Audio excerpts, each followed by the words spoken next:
empezamos aquí ya con la historia de los profetas, ¿no? Y ese primer, digamos, como gran profeta que es, bueno, Samuel, y con ellos nosotros empezamos a ver, bueno, cómo Dios habla a través de Samuel, un hombre lleno de la palabra de Dios. Vemos luego reyes que va a ver como es cuando el pueblo comete el error de decir: Dios, queremos ser como los otros pueblos, por favor danos un rey. Entonces el Señor les dice: bueno, listo, quieren un rey que los oprima, un presidente que los oprima, que les cobre impuestos, que les saca, listo, entonces los voy a... Entonces cualquier parecido con las reglas, pero conciencia. Entonces resulta que entonces el Señor les da pues obviamente estos reyes. Entonces vamos a ver que los reyes empiezan a cometer una serie pues de pecados así tremendos, y cuando los reyes pecan el pueblo sufre, cuando los reyes se apartan de Dios el pueblo sufre, y ahí vamos a ver dos reyes súper conocidos, los más importantes, que son David y Salomón, ¿no? David, que pues es vamos a decir que como el tatara abuelo de Jesús, y el Señor le promete a David que digamos, él siempre iba a tener alguien en el trono que digamos que heredara ese trono, y por eso siempre Jesús, digamos, se dice hijo de David, ¿no? Porque el cumplimiento de la promesa de que siempre habría un descendiente de David en el trono. Entonces, luego viene Salomón, que es muy conocido pues por su excelsa sabiduría. Vendrán reyes también perversos y muchos muy malos, muchos que harán lo que su mamá les dice, lo que les dice sus esposas, porque ellos se casan con mujeres que ni siquiera son de su propio pueblo, y eso hace que se desvíen sus corazones. Entonces, y ahí empieza Crónicas, ¿no? Entonces, Crónicas también es otra manera que nos narran, digamos, el libro de Reyes, pero desde la perspectiva de un cronista. Entonces, luego de todas estas cosas, pues, Perdóname, pasan. perdóname, yo Dime. voy a interrumpirte un momentico aquí y ahí, y es que David es uno de los reyes que va a mover lo militar en Israel. Resulta que en el tiempo de David se descubre el hierro y comienzan a armar las espadas, él comienza a traer hierro, a traer oro y demás, y comienza a hacer un imperio muy grande. Cuando Salomón recibe, pues Salomón recibe el reino en tiempos de paz. David lo recibe en tiempos de guerra y tuvo que pelear con muchos y defendió su pueblo, pero Salomón lo que hereda una época de paz. ¿Y qué hace Salomón? Construye el templo, ¿cierto? Que es uno de los templos, el templo de los judíos era una de las reliquias más importantes en ese tiempo, de las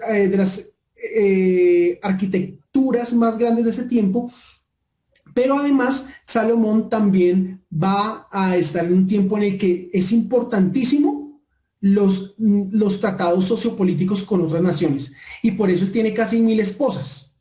¿Por qué? Porque eran consensos políticos. Se casaba para poder adueñarse de ciertos territorios y demás. Y así va expandiendo su territorio. Era una persona sociopolíticamente hablando muy hábil, muy sagaz, muy sabia. Pero eso hace que en este tiempo Israel, aunque creen en un único Dios, comienzan a creer en otros dioses. Entonces Israel deja de ser monoteísta y se convierte en politeísta, pero en algunos momentos monólatra. ¿Qué quiere decir eso? Que creen en muchos dioses, pero su adoración se la dirigen al Dios que se conoce como verdadero. ¿Listo?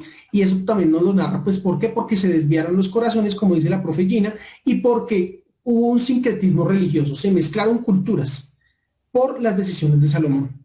¿Listo? Y eso Bueno, lleva, perdón, qué pena, y eso lleva a que el pueblo se divida y queden entonces unas tribus, 10 tribus queden en la parte norte y 2 tribus queden en la parte sur. Y se vuelven, ellos siendo hermanos, se vuelven enemigos y hay luchas entre ellos.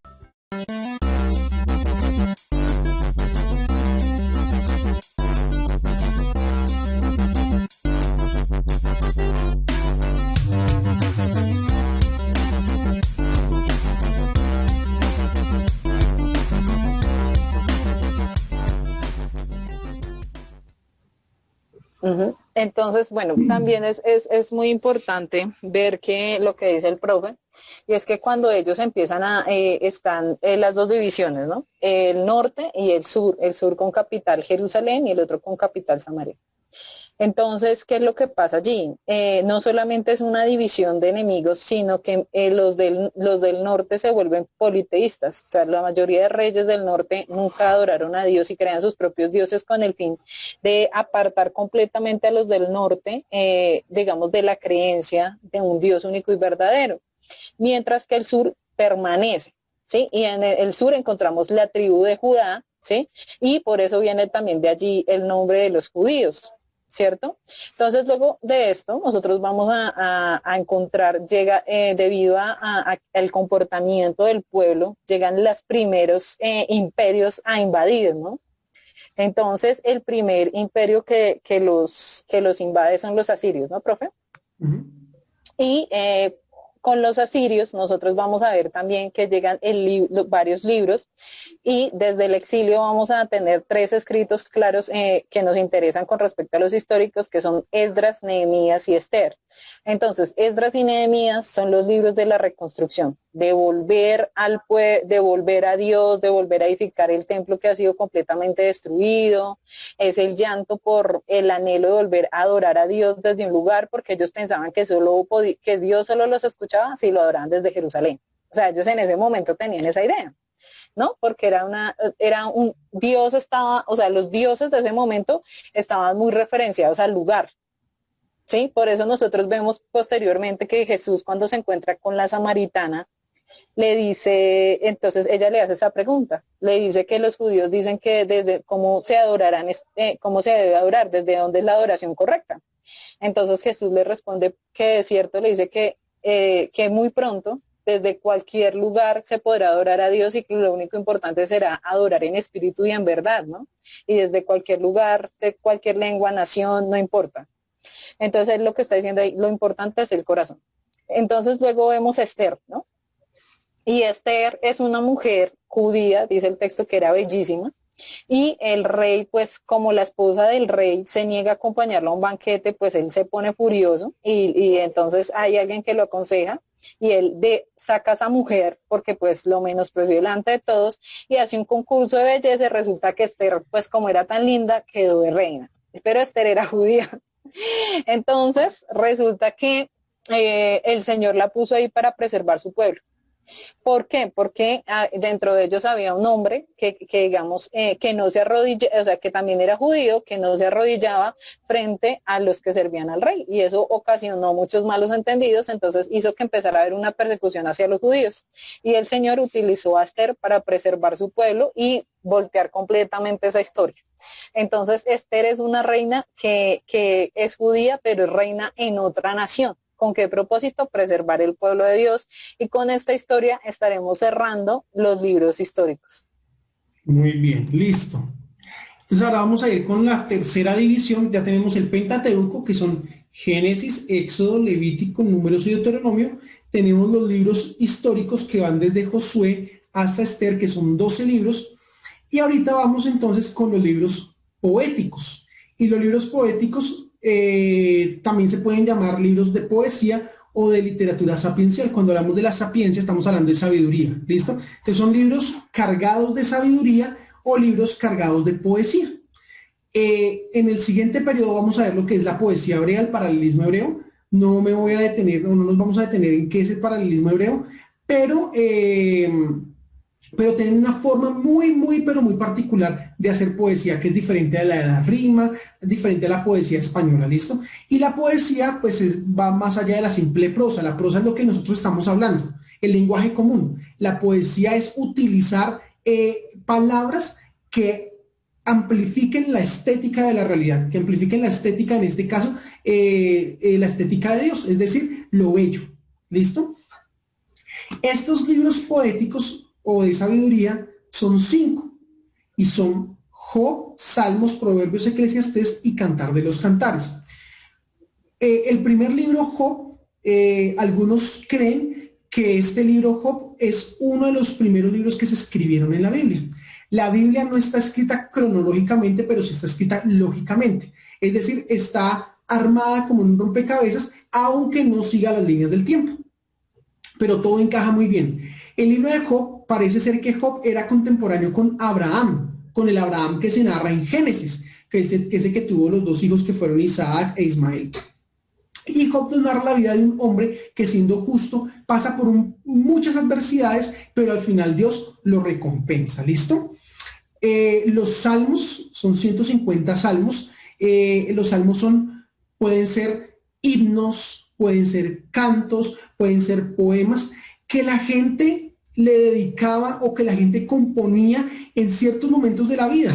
La poesía es la expresión tácita de lo que el ser humano vive en carne propia, de su existencia, de su realidad, de su diario vivir. Eso lo viven ellos y lo expresan a través de la poesía. Los proverbios fue escrito para darle sabiduría a los más jóvenes, pero no solo a los más jóvenes, también a los adultos. Entonces les dice cómo se tiene que comportar, por qué deben obedecer a sus papás, o cómo los papás tienen que corregir a sus hijos, cómo el hombre se tiene que comportar en ciertas circunstancias, cómo la mujer se tiene que comportar en otras circunstancias, y cómo todos nosotros tenemos que comportarnos en comunidad.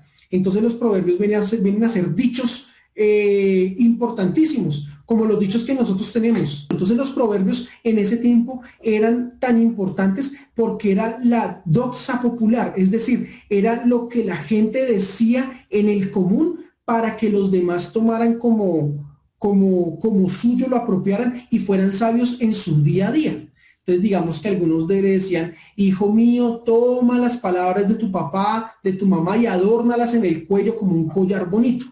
Entonces, ¿qué quiere decir eso? Pues que la sabiduría de las enseñanzas que nuestros papás nos dan, tenemos que atesorarlas tanto y hacerlas tan propias que algún día vamos a recurrir a ellas para salir de grandes problemas. ¿Listo?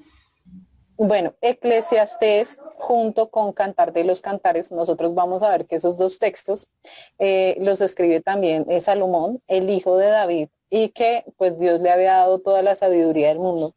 Entonces, pero en Eclesiastés Salomón realmente muestra la incapacidad del hombre, o sea, de la sabiduría humana por llegar a Dios. Y el final de este libro nos dice que él ha probado todo y todo en esta vida le ha parecido amargo y que el final de todas las cosas es temer a Dios.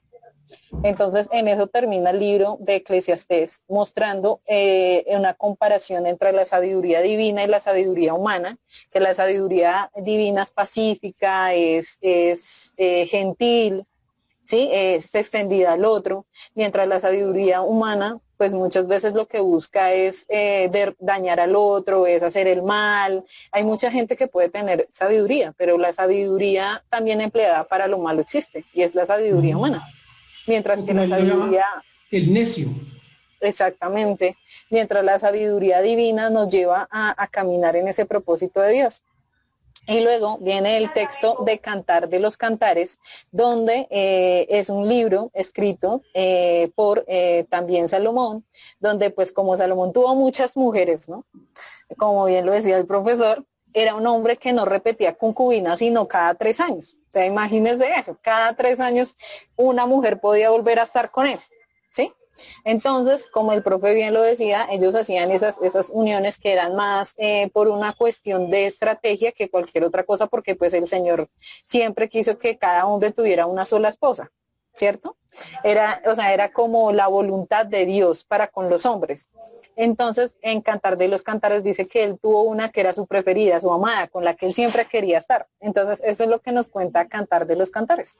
Entonces, sí es un prototipo de la relación de amor entre Dios y su iglesia, porque Dios siempre quiere que la iglesia sea su amada, sea su gacela, sea todo. Y nos cuenta el amor entre un hombre y una mujer desde una cosmovisión bíblica. ¿Cómo concibe Dios el amor entre un hombre y una mujer? Entonces, y con este libro cerraremos los poéticos. Que son también muy importantes y que si los leemos tienen una sabiduría también impresionante, ¿listo? Que son utilizados por los rabinos también para poder enseñar a sus hijos.